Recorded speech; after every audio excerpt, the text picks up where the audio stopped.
Yo, everybody. Welcome to Off Panel, a weekly interview podcast about all things comics brought to you by Sketch.com. I'm your host, David Harper, and this week's guest is the writer of the upcoming series, The Missionary at DSTLRY, and the artist of the upcoming X-Men series at Marvel. It's Ryan Stegman. Thanks for coming on, Ryan. Yeah, thanks for having me. How's the day going for you? I don't know if I should say this, but I'm a little behind on X-Men. So every day is the same frantic, attempt to get things caught up. But otherwise, the day's great. The kids are home from school, and that's a little bit much, but everything else is good. Where are you at right now in the X-Men? I'll be finished with issue 3 by Thursday. Okay. I mean, the first issue's coming out in like 2 weeks. That kind of seems, I don't want to say like I know what normal is, but that feels normal-ish relative to like release. So every time I start a new project, I burn off so much time early on because I'm scared. I'm scared to draw it. I don't know if I know what to do. That's why, whenever I go back to Spider-Man, that doesn't happen. Anything Spider-Man related, I can just start drawing it. But this was a little bit of a transition. I had to think a lot about it and do all these designs. And, it ended up eating up a lot of the lead time. And this book does double ship. So the first month you get one issue, then you get, and that issue's 30 pages. Then you get 2 issues in the second month. And then, that just goes on. And it's 1.5 shipping, one and a half times. Does it amplify that? I don't know. I don't want to say mental block. That seems strong, but like the kind of figuring it out process when it's a team book with so many different characters. It absolutely does. It is so hard. I've done it before. I've done Uncanny Avengers. I don't know if it was to great effect or not. And I've done event books. But a lot of times, like in Venom, we did these big events, but you would still get those moments that were just Eddie and, Null, where I could kind of breathe and do a page a little quicker. This one, it's like, it's just crazy amounts of stuff on every page. So it's a little bit of a slog, but I think that the results will be good. I enjoy doing it. I love doing figure drawing, and that's kind of like why I love comic books in the first place. So it's just more of that. Mm-hmm. And for the same amount of money. Well, I do think it's interesting because I was thinking about this question last night, and there was a part of me that felt kind of stupid thinking about it because it probably is not true, but you're a different person than when you were drawing Uncanny Avengers. Like, do you feel like the Ryan of today is more prepared to draw a team book than the Ryan of then? Yes. I'm more prepared to draw I'm just better at it, and I'm quicker at certain aspects of it. And I've refined my process to where it becomes a little less difficult because, I don't do as many steps to get to the final drawing and everything. So, but I think that I now will sort of put in more action and stuff, even if that's not what's written necessarily. Sure. So, there's all kinds of tricks and stuff that I can do to make it more interesting. Okay, so I'm just going to bring it up. We're talking about the X-Men relaunch that you're doing with Jed MacKay. It's we're recording this on Tuesday, June 25th, so it's like one day more than 2 weeks out. It's you, Jed MacKay writing, inker JP Mayer, colorist Marte Garcia, letterer Clayton Coles. Here's a solicit. I'm going to do it real quick, as if anybody doesn't know what this book is. Krakoa's gone, Orcus has fallen, but the X-Men remain always. Cyclops leads because that's what he does. Beast builds because that's what he does. And from their new home in Alaska, the X-Men raise a flag of defiance. Mutant business is their business. Join Cyclops, Beast, Magneto, Psylocke, Kid Omega, Temper, Magic, and Juggernaut as new forces in the world move into position, battling for their destiny and philosophy of the mutant species. I wanted to bring up something that's specific to do with the, boatload of names that are in there, because I read this interview you did where you were talking with IGN, I think it was, and you were talking about how when the team was first being put together, when Jed was first putting the team together, you made the comment basically that all the characters that were featured were kind of the same variety of characters, so everybody was like ground bound, and that was messing up with team composition. And I think that's one of the things that people don't really think of when they think of like team books is like, oh, you just put all like the best characters together and you can have this like everyone's gonna love it.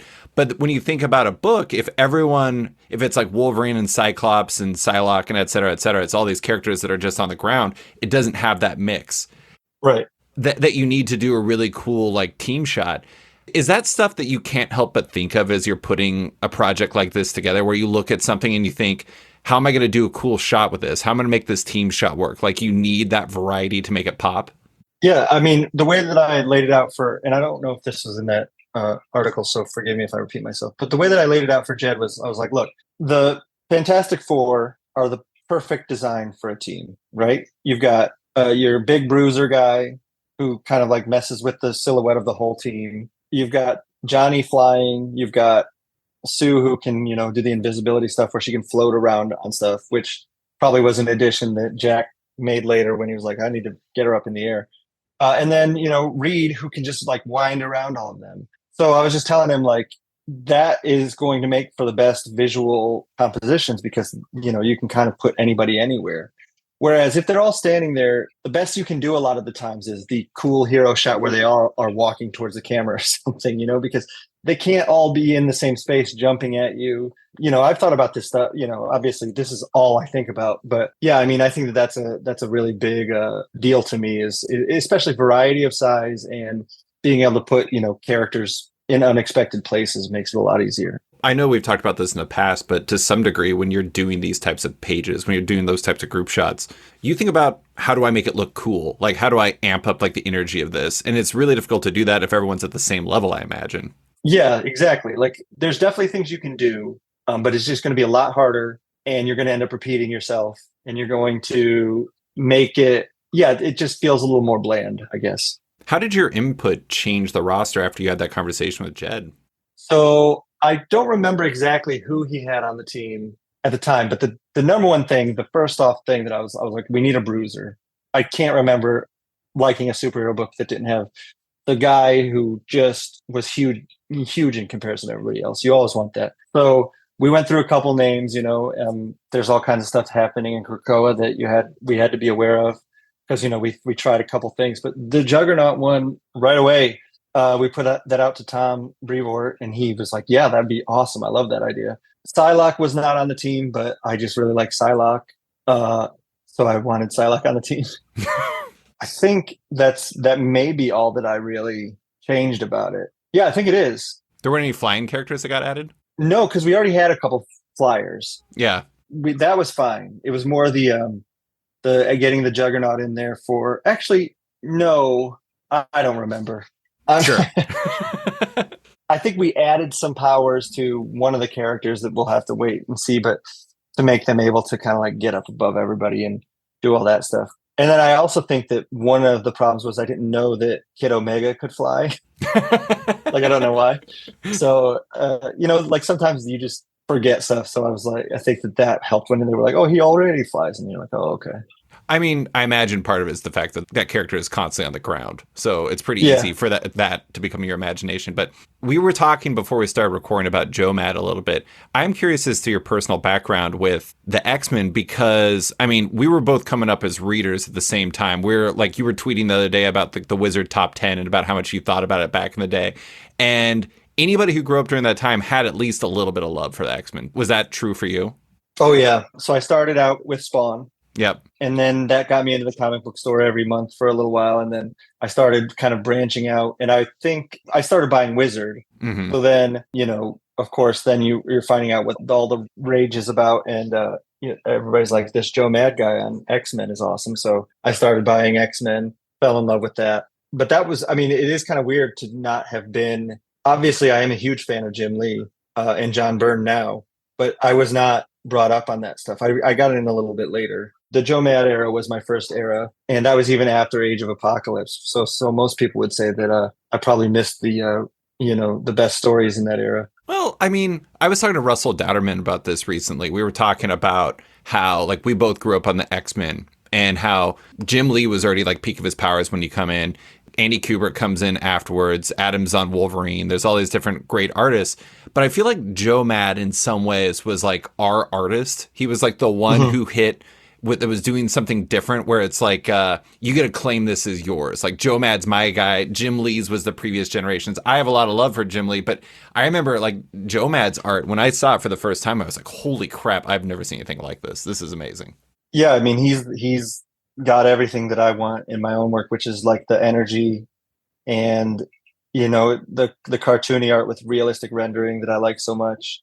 I mean, I still look at a lot of these guys, but I was just looking at Joe Mad stuff last night, and every once in a while I'll look at him like, how does he do this? Like, how is this even possible? Because he's like a mythical figure to me. Those guys that when you first get in, they're like, you'll never achieve what they've achieved in your own mind. So yeah, he's one of my favorites of all time. My guy was Humberto Ramos. Oh yeah. I remember reading Impulse, and I was just like, this looks, I mean, I would emulate him. I have sketchbooks directly behind me that are just filled with horrible Humberto Ramos impersonations. Oh Just really? horrible. Oh, yeah. I loved Deviate when he started doing that. Oh, yeah. I was obsessed. I mean, Cliffhanger was, blew my head off. Oh, yeah. The Cliffhanger comics. I always loved Crimson. I always thought that that was pretty underrated, especially because like Battle Chasers and Danger Girl were both so popular. And like, I feel like Crimson was kind of like a tier below in popularity, but I don't know. I still loved it. I loved me some Humberto Ramos. I feel like he almost got dinged by doing more than the other two guys did. Yeah, exactly. Yeah. I mean, there's something about being that story that's never really finished. Like, I remember when Battle Chasers finally came back, I went to my comic shop the week that first issue dropped, and there was a longer line than I had seen in a long time there because people are like, oh, really? Yeah, they're like, I got to get me some Battle Chasers. And I was like, this is something I have not heard in over 20 years. So it's pretty wild to hear that. You know, that was one thing I saw you say on Twitter. And I tried finding the tweet and I could not find it. When the launch titles were announced, I thought you tweeted something about how you kind of wanted to tap into the energy of your youth in this book and like digging into what made you excited about the X-Men. Mm-hmm. What does that mean for your art on this book? Even if that is a completely made up quote, I still think that's probably true. It is something that I've talked about. So I think it's about making the characters look. I think that sometimes in comics, the movies came out and everybody kind of started steering comic books towards the movies. And I think that was cool and it worked for a little bit. But then what I prefer is more bombastic stuff that can only be done in comic books. I try to, incorporate that into design. I'm trying to incorporate that into every, panel that I draw. Like, this is not going to be a widescreen, like as though you're watching a Marvel movie. This is going to be very much a comic book. And that's pretty much all I mean. I just try not to get in my own way. It sounds, it's hard to say, but like, I don't want to try to be smart with my art. I want to make it cool and exciting and then, still have really clear storytelling. But I don't want to like try to be clever with it, if that makes any sense. I want it to speak for itself with the high energy, high flying action stuff. I have a line for you, and I think it might be what you're saying. You want people to feel it, not think about it, and when it comes to the art. Yes, exactly right. Yeah. I mean, it's interesting how that is like a subtle thing. But it's true. It's just like, if it feels right, you don't think about it in a good way. And I don't mean it's just like it's brainless or something like that. Mm-hmm. It's like, I don't know, like there's in the preview pages, there's a shot of Juggernaut and Magic like jumping out of like the jet and like they're going down and Magic looks awesome. Like she's got that giant sword and she's like flying through the air and everything like that. And I'm like, if I thought about it too much and I was just like, man, she's going to die when she lands on the ground. That is not great. She's getting launched out of a jet from a high height. Juggernaut will be fine. She's just smashed. But instead, I'm just like, this looks awesome. And that's what you want. I mean, clearly Juggernaut gets down to the ground and catches her off panel. Obviously. Yeah. I don't know if I'd want Juggernaut to catch me. That seems like it'd be painful in its own way. Yeah, no, I actually thought about that when I was drawing it, but also I was just like, this looks cool. So here we go. That ties into something else I was thinking about. You had this quote on, God, what was it? It might have been the IGN interview where you said something. You said, I didn't want to do the thing where they all have a uniform that makes them all look combined. I wanted them to be individuals that are on a team just to show that they're all their own person, but then they come together and they're the X-Men.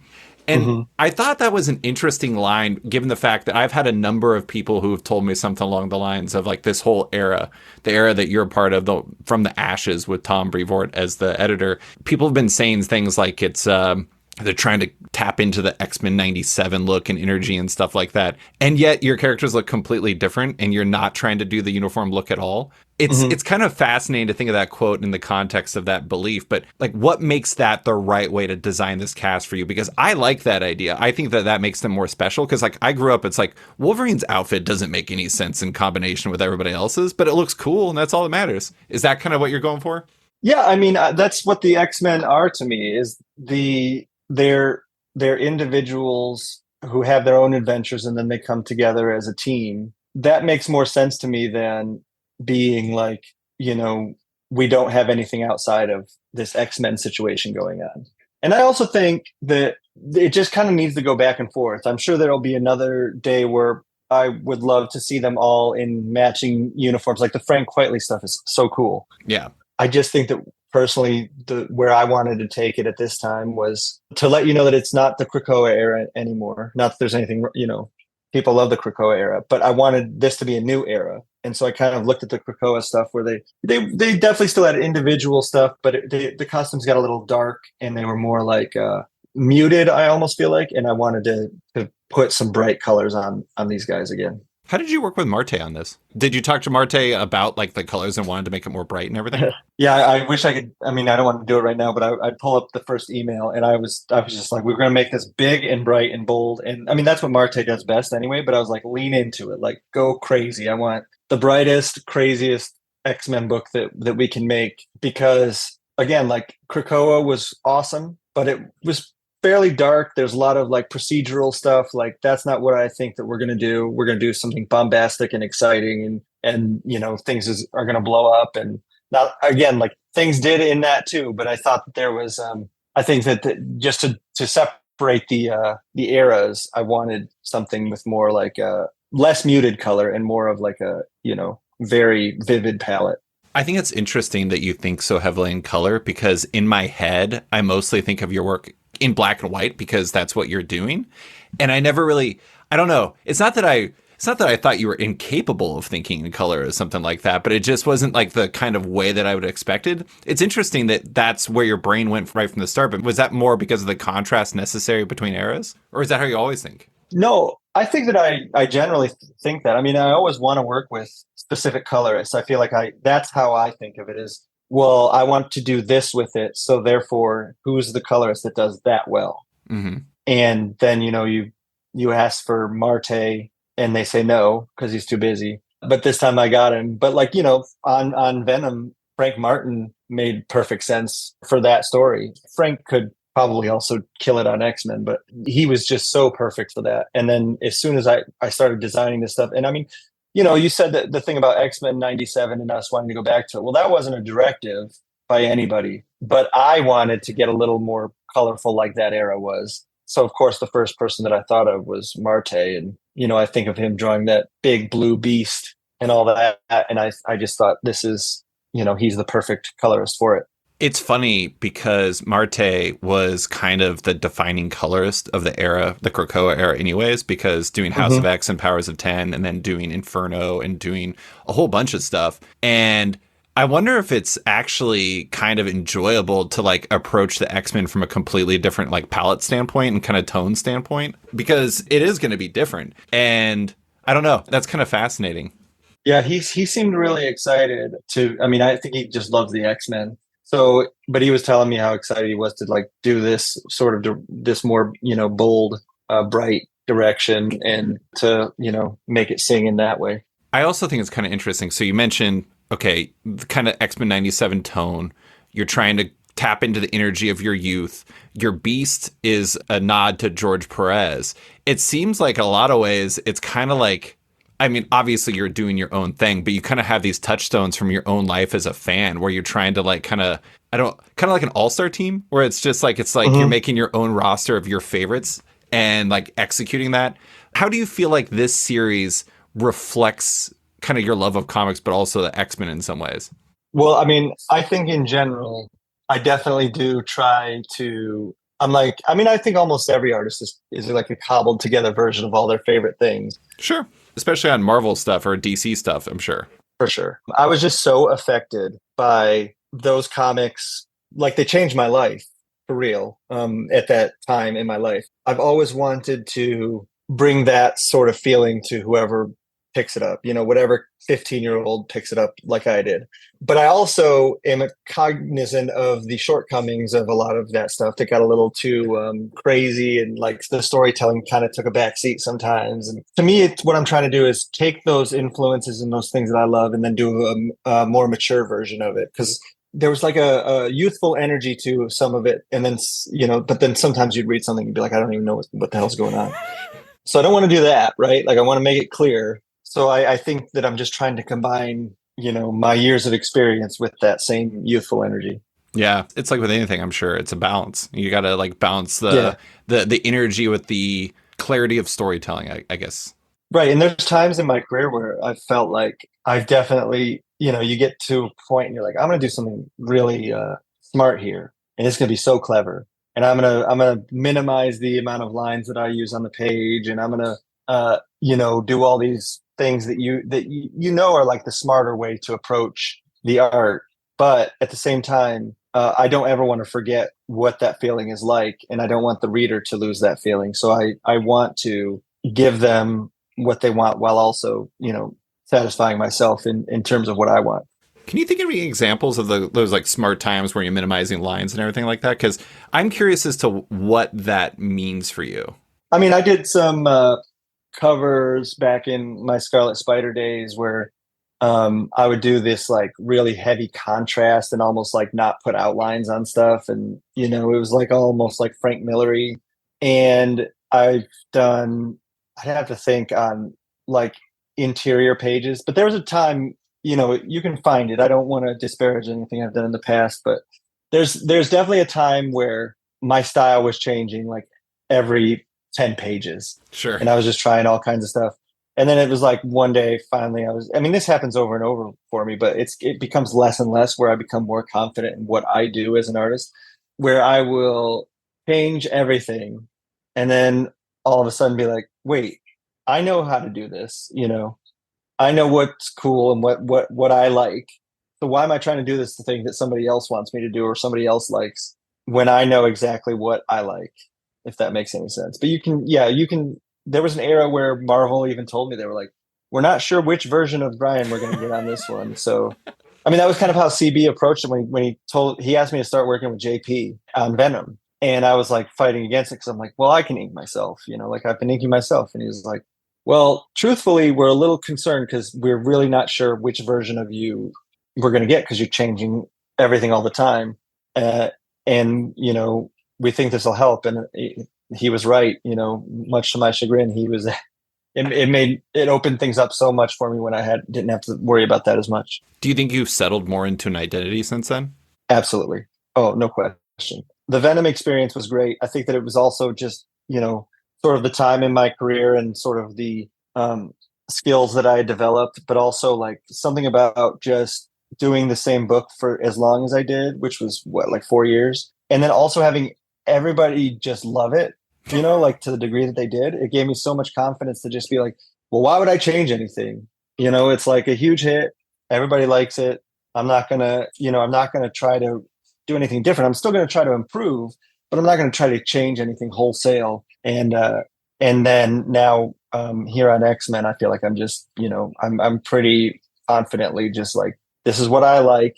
This is how I'm gonna do it, and I don't have to worry too much about that. And now, a quick word from one of our sponsors. Looking for the right place to read digital comics? You can find it at Omnibus. Omnibus is a modern digital comic book store and reader app carrying your favorite single issues, volumes, and omnibuses all day and date. It's just like a comic book shop where you pay per book, but digital. And the team at Omnibus has massive news. It's now available everywhere, including iPads, iPhones, Android devices, and its web reader. However you want to read comics, you can find it on Omnibus and all in your pocket. Looking for an ideal digital comic book store with an excellent shopping and reading experience? One that uses novel discovery features that helps fans find their next new favorite book, and one that features many of the best publishers, including Image, Boom, Dark Horse, and more? You can find it all on Omnibus at omnibus.app. And now, back to the show. I do think it's interesting. I was looking through your Wikipedia page, and one thing that stood out was you bounced around a lot more than I expected. Like even on Uncanny Avengers, like you were doing kind of like short stints where it was like 1 through 4 and then like 5 and 7 and 11 and stuff like that. And so I imagine to some degree, not having that kind of sustained run on a single book may have kind of impacted your ability to settle in because you were always trying to find different answers for different books. Yep. I want to do X-Men for as long as possible for that very reason. I just think that that's the way that I need to operate. Is I don't like to move around as much as I do. It's just that sometimes they come by and they're like, hey, would you like to do this thing instead? And you're like, well, that does sound kind of cool. But I do really enjoy that sort of day in, day out on the same book and getting really comfortable. And like, like I said, I'm almost done with issue 3. Well, all of a sudden the pages are coming out like one a day. Whereas for a while there, it was like I was getting like 2 to 3 done a week, and just struggling and fighting it and fighting it. And so it kind of makes sense for me to just kind of stay on something that I just kind of know how to do. So I think one of the funny things about you and Jed being on one of the books is I did this podcast where I actually did a fantasy draft of who was going to do the X-Men books. You and Jed were my pick for Uncanny. Oh, really? That's interesting. Well, I mean, I thought it was going to be Uncanny because I thought you guys were going to get the flagship book. I mean, what does flagship book even mean? There's like 3 flagship books. Yeah. It's kind of meaningless. But the only reason why I kind of discounted you as a possibility was because for the last few years, you've been really focused on Kids Love Chains and been really focused on doing creator-owned stuff like Vanish and The Schlub and everything like that. So that was the one reason I had that voice in the back of my head. I was like, is he really going to leave that to go back and do for hire stuff? That is one thing we haven't talked about is like, how did this project come together for you and what made you want to kind of go back into this world a bit? Well, I mean, the honest, blunt answer is I have a contract with Marvel. I had to carve out to go do that other stuff. Oh, okay. In my contract. So I was obligated to, but also I wanted to. I mean, there is some sort of diminishing return to doing creator owned because in the end, we are selling to retailers, right? And then the retailers are selling the books to people. And if you don't do the big blockbuster hit for the retailers, then your, massively successful independent book that, at 20,000, you're still crazy successful on an independent book. Well, that's not the same to the retailer as the big blockbuster. Right. So you kind of have to do it or you sort of slowly fade into the background. But also, I mean, it was the X-Men, I knew I was going to do an X-Men #1, which is kind of like a dream come true. So what I started doing was when I came back to Marvel, I'd been working on a book that I guess I won't really say much about because it will happen someday. I'd written a full 40-page opening issue and then drawn 17 pages of that. And they then kind of came to me and they're like, hey, we made a mistake. We have too many books with too many miniseries with that character right now coming out this summer. Like it is packed up. And so then they kind of, I was like, well, maybe we can just hold off on publishing it. But then, finances become involved. And so they were like, well, why don't you, they asked me kind of like if I would be interested in drawing the X-Men and maybe I would want to write something else for the time being, because I'm very interested in the writing career. But what I really ended up doing was I took the X-Men job and then I'm writing creator owned because I want to continue doing that and drawing. And then, someday I'm sure I'll do those two things together. Yeah. So they kind of pulled me. I went to a Marvel summit. They pulled me aside and they said, hey, here's the bad news and here's the good news. And we were off to the races with X-Men. Not the worst bad news that's ever existed. You have to draw an X-Men #1. I mean, the bad news was that I couldn't continue the book that I was doing, but the good news being I get to do X-Men #1. Yeah. Yeah. You were talking about the kind of value, like the importance of like retailers, like kind of seeing you out there and everything like that. And I do think one of the interesting things is not that you're necessarily thinking about this way. You might be thinking about it this way. I don't know. But you do have the Missionary, your series at DSTLRY that arrives in September with Jason Howard drawing it, which I have to say has an incredibly long solicit. And my very abbreviated version is it's a super religious guy who reaches rock bottom, so a demon approaches him with an offer he can't refuse, which somehow results in it kind of turning into a buddy comedy where they become a superhero named the Missionary, which I feel like is roughly accurate. And the thing is I actually, like, again, you didn't necessarily think about it this way, but you launching X-Men in July is very beneficial for the Missionary in September. And it's good for you as a person, as a comic creator, as a person who's trying to peddle his wares to have both at the same time. Right. I mean, that's the hope. Obviously, I didn't actually plan it exactly that way. And, DSTLRY did want to publish the Missionary. They wanted the first issue to come out in July, but with Jason's schedule, it just he couldn't get that to work. So, I think we come out in September? Yeah, September 4th, I think it is.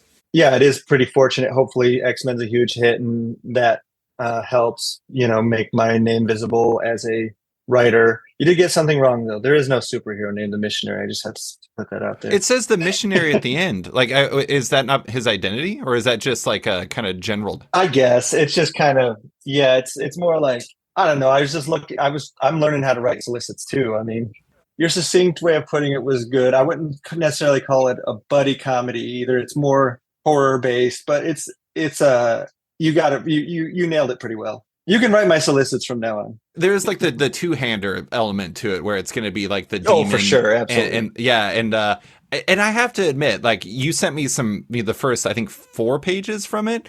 If that doesn't lead into at least some comedic elements, I'm going to be very surprised, because tonally speaking, it's definitely got that vibe to it. Yeah, it's like, I guess it would be a horror comedy type deal. Like I don't think I'm capable of writing not comedic things. Right. Like that's just, whatever my style ends up being with writing. Yeah, I mean, like I keep likening it to something like or like a Garth Ennis, Martin Miller tone. There's definitely comedy while there's also horrific things happening. Yeah. That's my favorite type of stuff. I liked your comp on Twitter that was for fans of Preacher and Chainsaw Man. Yeah. Yeah, I mean, 2 things that I'm massively in love with, and that I love doing that, the mashup of the 2 things, because it's really gets your wheels spinning as to what it could possibly be.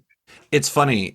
As soon as you said that it was for fans of Preacher and Chainsaw Man, I didn't know this. It just seemed likely. I don't know why. Chainsaw Man just seems extremely up your alley. I've read a bit of it, and like reading it, and I'm just like, man, now that I think of it, it was like the end of Usual Suspects, and it's like all of a sudden I'm like, oh my God, Ryan's gotta love this. This is totally his jam. Yeah, it's one of the, I love manga, and I love how insane their ideas get. And I love that they just try shit, like they just try like the craziest stuff. Like sometimes I'll have ideas for books. I'm trying to put one together now. I'm like 3/4 of the way to the manga idea. What would be the dumb, weird, insane part that I don't have? The element that I don't have that the manga would have, Yeah.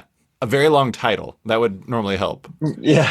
My wife is currently watching a show that I can't remember what it's called. It's an anime series, and it's about somebody's life as a vending machine. I forgot what it was called. Oh my God, I've heard of this, I think. Yeah, anyways, somebody's going to kill me for like completely butchering that. But anyways, let's see, what is it? Reborn as a vending machine, I now wander the dungeon. And she loves it. Sounds amazing. It does sound amazing, but it's funny. We were talking about Joe Mad earlier. We were talking about all these other artists you really love. Do you find that you're kind of constantly, like, as you're reading stuff and you're coming across stuff like Chainsaw Man, something you probably couldn't imagine when you were like in 1994 or 96 staring at Joe Mad stuff? Do you find that stuff kind of starts entering into your brain, and maybe it imperceptibly changes your art or maybe your writing or anything by like 1%, 2%, something like that? There are things that are burnt into my brain, like, that cannot be removed. And those things, I think, they affect everything that I do always, writing or like creatively. And I'm sure that almost everybody's like that. I think that some people have, you can have a more narrow base, you can have a wider base of things that are burnt into your brain. But Joe Mad is always there. Todd McFarlane's always there. Greg Capullo's always there. Garth Ennis, as far as writers go, Garth Ennis is always there. Mark Miller's always there. Those things that I've loved so much, they completely affect everything that I do. Do you feel like, I don't know, this is kind of funny. I presume you've seen Spider-Man Across the Spider-Verse. Oh yeah. Do you think you have kind of like canon texts, like Spider-Man has canon events where it's like things that just can't move? They're just like, these are part of your DNA no matter what. Yeah, and I think that that's kind of what I was getting at before, is that sometimes you end up trying to fight that stuff, and then you're like, why am I fighting it? Like, this is who I am. This is what I do, and then the best results come from you being like, this is the stuff I love, so you're going to love it too, rather than I'm going to try to be somebody else. Yeah, you guys all love this stuff, so I'm going to move towards this thing. But no, that's not what you want to do. I always somehow end up going amateur psychology on these podcasts, but it does seem like a lot of your career is like, I mean this in the best possible way. It's like you were talking about how it takes you a little bit to kind of settle in on a book. It seems like it's almost like there's always this feeling out process, whether it's in the development of a project or while you're drawing it, where you really have to get to a point where you can let you be yourself. And like once you get there, that's when you're cooking. It's it all comes back down to that to me. I mean, I'm constantly at war with myself. You have to understand Sure. that. With my inner self. And yeah, I think that there's sometimes you get confused and you're trying so hard that you're going to, lose a little bit of your own identity. And then you just, reclaim your identity. And when you can do that, then you feel, like everything's really cooking. But I don't know if everybody goes through that. I don't know if I've really had this conversation with other people, because some people, like I know I'm sure you've interviewed Daniel Warren Johnson. He just kind of does everything with absolute confidence all the time. And then you can be like, well, like if you, yeah, like, I mean, think about it. Think about Murder Falcon. Like he's just like, yeah, I'm going to do a book called Murder Falcon, and I'm going to turn down everything that Marvel and DC offer me and do this insane book. And he never wavers on that decision. Where that's not me, but I think I generally arrive at the right place. Yeah, yeah. I mean, I'm the same way as you, not as Daniel. God, I wish. I guess I'm kind of like a hybrid. There's some things I know, and then there's other times where I'm just like, I get really like uneven on whether or not I think that this is the right answer, and it's just trying to like make the latter the former. But a couple more X-Men things. This does bring up something that I think is really fascinating about what you're doing. You've obviously worked on Spider-Man books. Spider-Man books have fans that are energetic. I'll put it like that.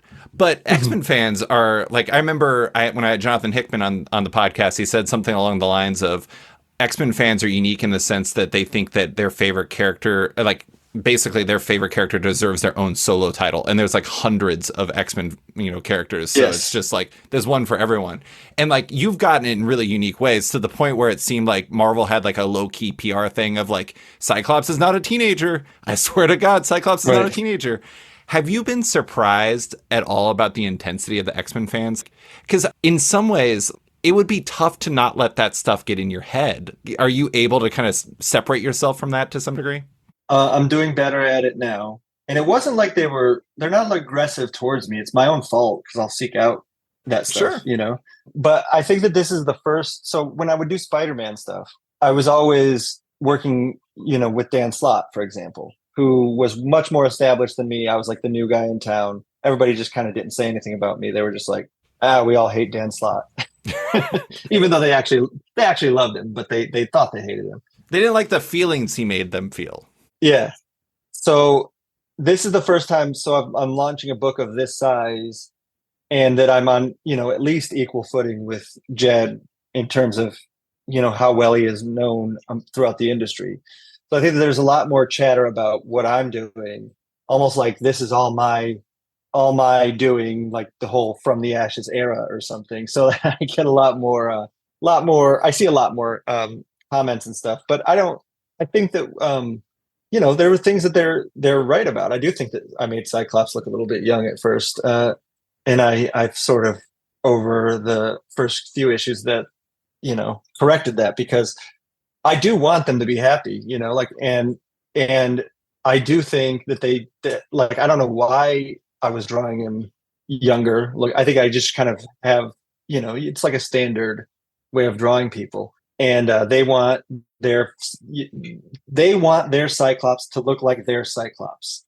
They don't want it to look, like a younger version.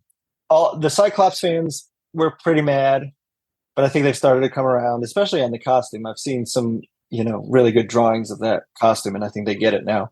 The Psylocke fans seem to love me, which I love, because I feel like I'm doing a good job at that. And then, but they're all very, uniquely intense about very specific things. So it's probably best to just make the book and wait and let them see it. But yeah, it definitely was affecting me at first, but not so much anymore.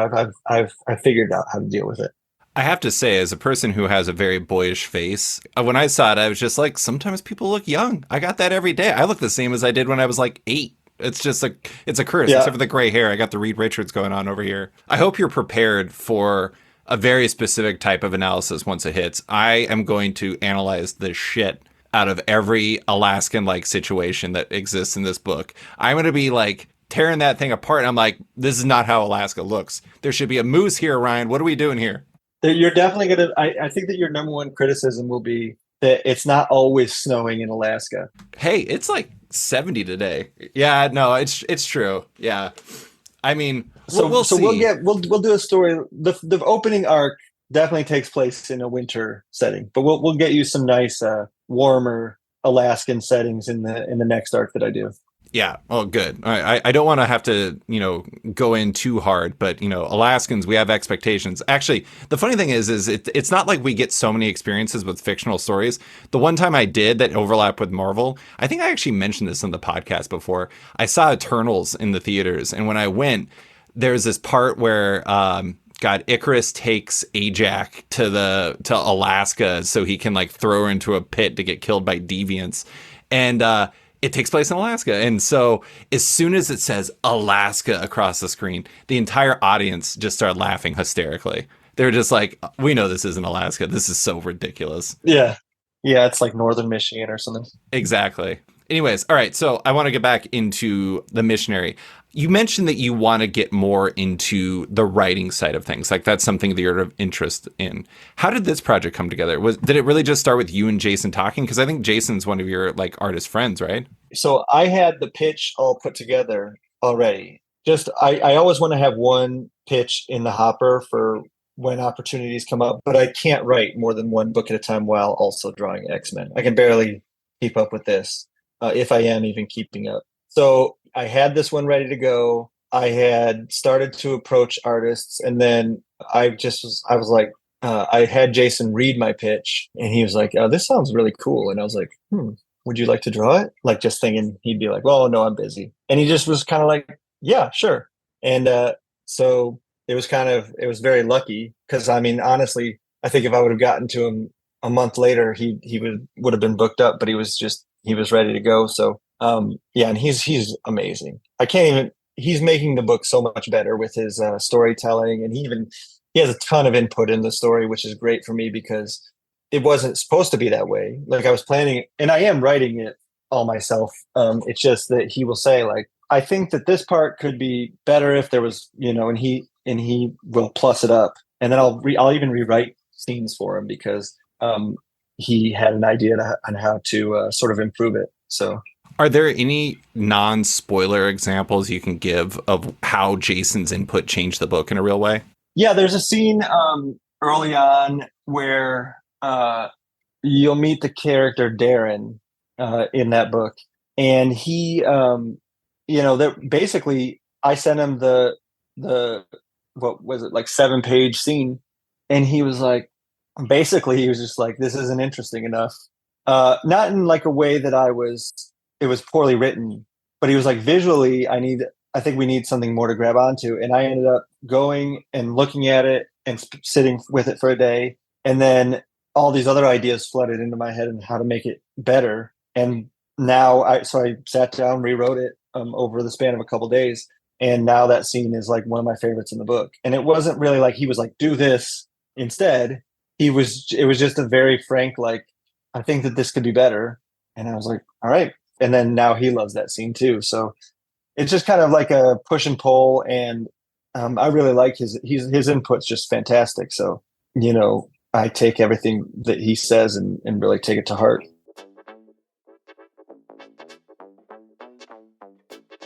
And now, a quick word from one of our sponsors. Convention season is upon us, but don't forget to support your favorite creators on Zoop. There's still time to get the Breed Omnibus from the legendary Jim Starlin, as well as Sway's gorgeous art book Swayonce. Zoop also have launches from huge names like Christian Ward, Sanford Green, Bill Morrison, Franco, and Babylon 5's Claudia Christian coming this month.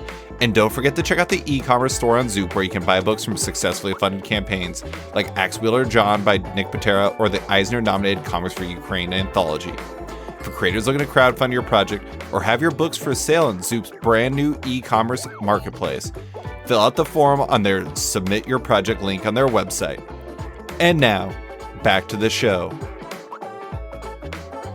Well, I mean, that's the nice thing about having a collaborator like that, especially somebody you already know, somebody who's comfortable with probably saying things like that, is Jason has written and drawn his own books. God, what was the name of his book that was like the kaiju women? I'm completely Big spacing. Girls. Big Girls, that's it. It was a good book. I liked it. And the thing about him is like he's coming from the same perspective as you, as like an artist who's also written stuff. And so having somebody that can look at your work and say, I feel like this could be like 10% more. Like, what do you need to do to get it there?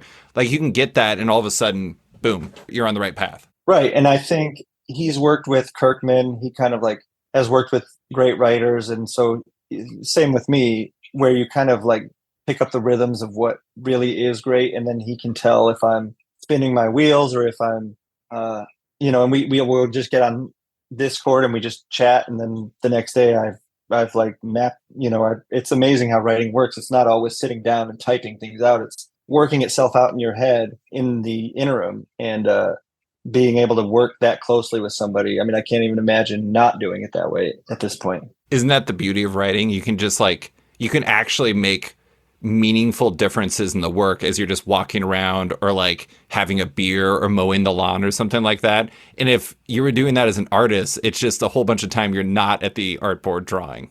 Right. This is why us artists hate all the writers, is because it seems like they're not actually working ever. But then they go out and they're thinking about the script and they're banging it out later. Oh man, we're gonna start the writers versus artists debate again with this podcast. Well, we don't have to. There's no debate. The artists are way better, better looking, taller, smarter.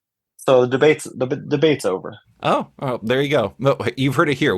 No more debates necessary when it comes to writers and artists. But right. Did you have this idea before you went to DSTLRY, or did DSTLRY reach out to you and then you came up with a pitch for them?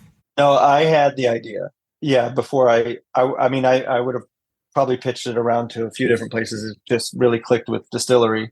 But yeah, I mean, I had written out the pitch and put it all into had the whole thing ready to go. And then, they came calling and I was like, well, what do you guys think about this idea? And they were like, yes, please.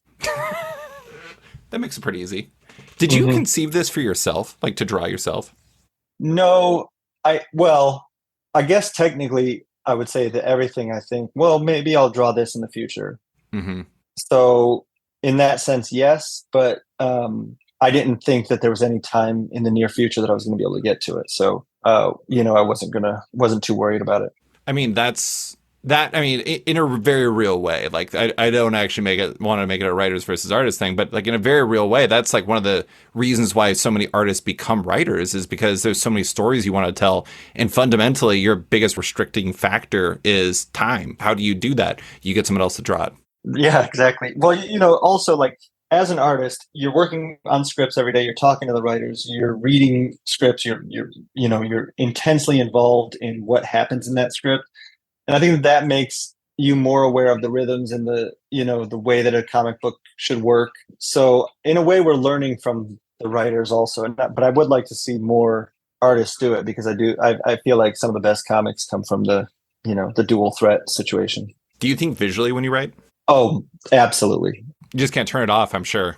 Yeah, that's one of the things that I think makes, my favorite writers that I've worked with are super visual in their approach. There's just some guys that you can tell can see it in their head, and some guys not necessarily so much, but then that becomes your job as the artist to figure out your way into that. Mm-hmm. But I think that it's almost like the visuals come before the anything else. It's like I think about a scene and I'm like, what would look cool, and then I go from there and kind of build around that. Do you find that, we talked about the settling in, like how you have to settle in on a project as an artist. Does the same thing happen when you're writing a book? Yes. Writing is intense. Like, that's the scariest part of writing, is being alone with your own thoughts and having to do that on a daily basis. Basically, the way that I write, I will write for like 1 hour a day. Interesting. It's the first thing I do when I start work. And then I just notice that it starts working itself out for the rest of the day. And then the next day I come in. So I'll write I work usually in, I write an outline, then I'll work in scenes, and I will spend an hour thinking about the scene, typing thoughts out, getting it down to a certain point. And then I'll go, about my day, and I feel it start to work itself out. And then the second day I go back and I'll write more on that scene. And then after that second day, I'm always like, I have nothing. This is terrible. And then it's like magic. On the third day of thinking about the scene, suddenly something happens and you're like, I have the whole thing. It's all just there now. Yeah, And yeah. then you sit down and you can just bang out a full scene. It's pretty crazy how it works. I joke sometimes that when I actually sit down to write, I've thought about something so much that I'm not actually writing it. I'm just a stenographer of my own thoughts. Yeah, the frustrating thing is having to find words for what Oh you've yeah, thought of. yeah. Absolutely. You know, the reason why I was looking at your Wikipedia earlier actually was because I was trying to figure it out. You've co-written stories and you've written some shorts. Is this the first full story you've written alone? No, I wrote some of Renew Your Vows after Jerry. So I co-wrote some of those after Jerry Conway left. He Mm-hmm. had some outlines that I worked from, but there was an arc in there that I did all myself, which was drawn by Brian Level. And the mystery book that I was working on, that I was writing at Marvel, I wrote a lot of that. Like I had gone through the full process with the editors. We had a full 4 issue outline. I'd written the entire first issue. So I've been doing it quite a bit. I actually wrote a lot of Vanish as well. Yeah. I don't know. It's just kind of interesting because I feel like, you know, we've done podcasts throughout the years, and each time I feel like you're 15% more interested in writing. And this time I feel Mhm. like we've gotten like maybe a 60% boost instead of the normal 15%, because now it seems like you're pretty all in. Will writing continue to be a focus for you going forward, or is it pretty situational? Oh no, I think that I want to always have something that I'm writing. So when the missionary is done, or if it's like a hit and it goes past those first issues, then I'll keep writing that. But if that for some reason doesn't keep going, I'll have another pitch ready and I'll write that. Or I'll write something at Marvel. Like that. My plan is to never not be doing that, because I think that you don't want to stagnate at it. I'm definitely making progress in like how in my approach and understanding the process of everything, and I don't want to stop doing it now because I enjoy it. I mean, I really do. I mean, again, the mystery project was possibly the most fun that I had doing comic books, because I was in control of everything. And basically, if I wrote something that wasn't visually interesting, I'd figure out that day how to make it visually interesting. And so it was a lot of fun, and I hope to do a lot more of that too. Yeah. I don't know why in my head I feel like idea creation is easier for you than it might be for others. You seem like the type of person who's just like, you read Chainsaw Man and all of a sudden you're just like, Mhm. what could I do with X, Y, and Z? Like, how do I pair that with my love of Preacher or something like that? Yeah. Is that something that you kind of always have a steady supply of, is just ideas of things you can kind of build off of into like a script you write or something? I think so. I think that so when I was a kid, I probably wrote more than I drew. I wanted to be a writer. And I think that just sort of goes hand in hand with being, it's like a creative job. So you're just constantly creating stuff. I mean, I would say 90% of what you come up with creatively is bad. But I think that the process is to figure out what's actually a worthwhile thought versus what's totally ridiculous, and just build from there. So I guess that I don't know how everybody else operates because I'm only me, Right. but I do think that almost feel like sometimes I have trouble reading comic books because I'm always off on a flight of fancy of it gives me ideas to do other things, other story ideas and everything, and then I have to like pull myself back in and reread the last 3 pages that I just skimmed over while I was thinking of this other idea. You know, Is that a comic specific thing, or does that happen when you're watching movies and stuff like that too? it happens with, yes, movies. And yeah, it's almost, I mean, it's probably an ADHD thing, honestly. Like I have such a hard time paying attention to stuff because I'm always doing, coming up with stuff or whatever. Oh, I no. I mean, you never know when inspiration's going to strike. I was at this. My buddy is a comic artist, and he was doing this kind of like session where he talks to artists and like kind of does like a group drawing session at this spot by a museum. And he started talking about something, and as he was talking, I realized I stopped listening and just started writing down an idea of an article I wanted to write. And Right. it like, it's, is it rude? Maybe, but what am I Right. supposed to do? Not write down this idea that seems like pretty good right in the moment? You gotta kind of lean into inspiration when it hits. Yeah. This is a constant point of contention with my wife too, where she'll be talking. She's like, "You're not listening, are you?" And I'll be like, "Huh?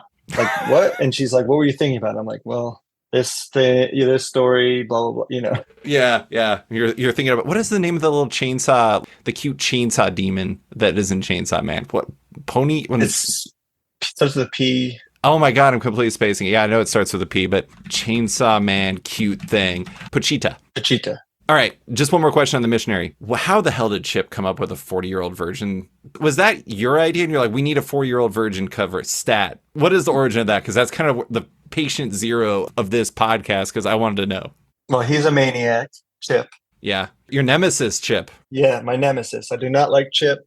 Don't let anybody tell you otherwise. And if you see us out in public at dinner, it's just a coincidence. He had read the pitch. He's read a lot of the stuff that I've done for it. Just because he hacked your computer. Yeah, he's my enemy, so I have to keep him abreast of everything that I do.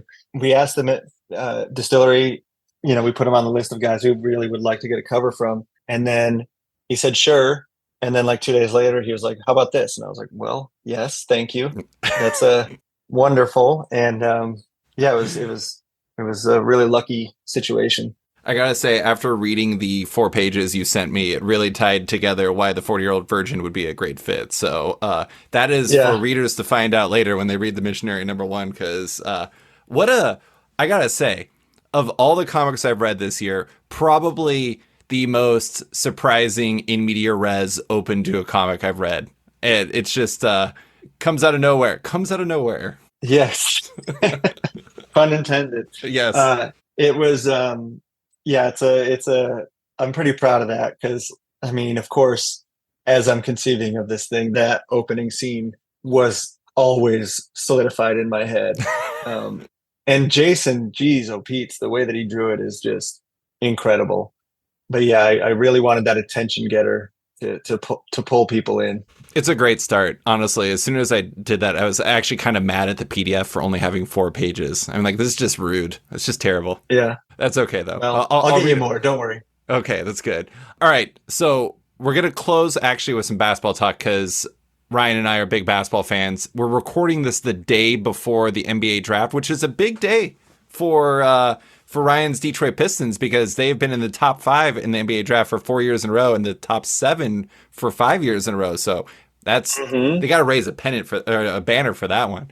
But if you don't like basketball, you should probably bounce. But if you do like basketball or just us shooting the shit about random stuff, this is for you. Anyways, what are you gonna say? Well, they say that this draft is like you're starting at pick number 9. That's how bad the top 8 prospects are. So this basically is like having pick 14 in a regular draft, I guess. That's kind of a bummer. We did fire everybody involved. Actually, that's the happiest I've ever been is when Monty Williams got fired. I thought they were going to keep him around. I can't believe how badly that worked out. Did you pay? You probably wouldn't pay any attention to it, but he would keep saying we're gonna. So they're the worst team in the NBA, and they didn't play their young guys. And he would go.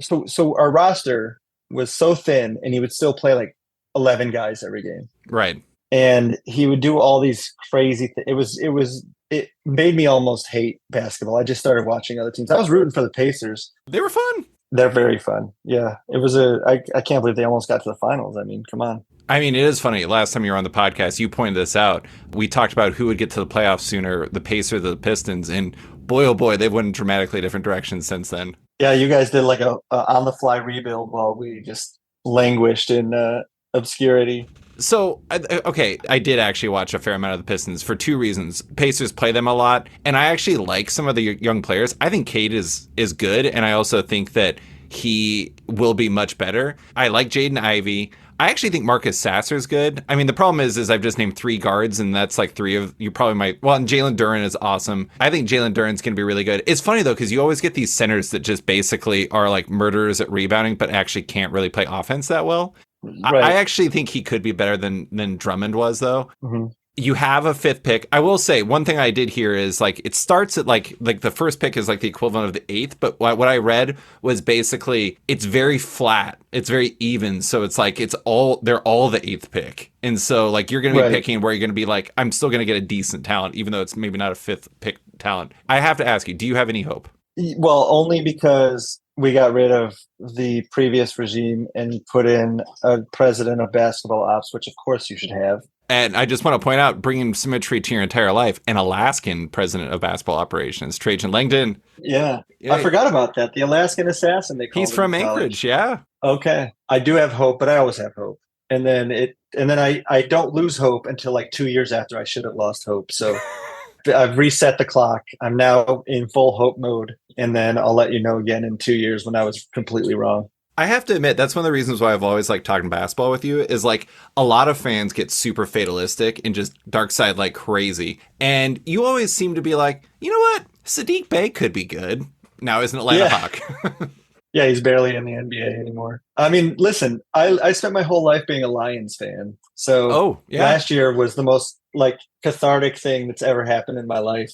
It was amazing, and I just wait for those moments, and then in the interim, I just pretend that it's all good.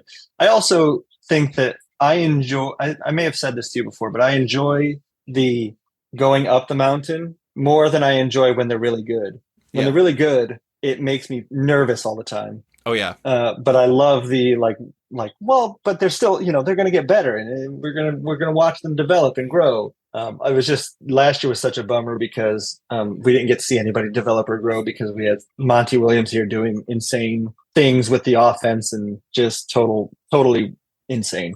I had Jaden Ivey in fantasy, and I kept being like, why is he playing like 16 minutes a game? This doesn't make any sense. Yeah, yeah. Why would you? I mean, it's a whole year lost of development because this guy, I don't know what he was doing, or it's. I mean, there's people, there's the theories that he wanted to get fired because he get his money anyway, but I'm like, I don't think so. I just don't think he was. I don't know. I gotta say, getting fired and then getting $65 million over the next 5 years is pretty awesome. I don't think I would be into that in the sense that like you get very publicly fired for being bad at your job. And then like, I don't know. No, I would. Okay. Who am I kidding? I would definitely be into getting $65 million for being unemployed, but I don't know. It seems like a pretty good deal. It's funny though, because he was like this players coach when he was in the Suns. Everyone's like, oh, he gets along so great with the players. And I'm like, this did not go well there. I do want to say, I agree with you. I think you know this. I'm also a New England Patriots fan.